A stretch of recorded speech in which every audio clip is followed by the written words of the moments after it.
जी, इसके अंदर जो हाइपोटेन्यूस है 17 है, और ये सारी डायमेंशंस परपेंडिकुलर रेट और बेस उसने क्या कैलकुलेट करनी है।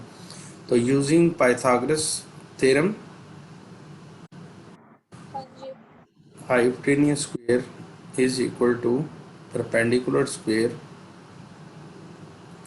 Base square 17 whole square 8 whole square जी। Plus base whole square. 17 square means 289 बनता है। जी सर। 289 जी। 64 हाँ जी।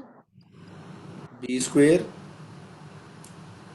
289 माइनस 64 बेस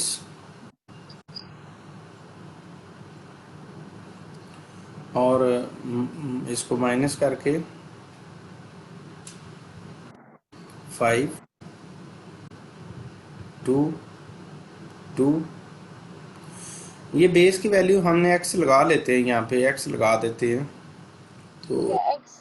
हाँ जी। क्योंकि बेस साइज है, taking square root on both sides, x is equal to 15।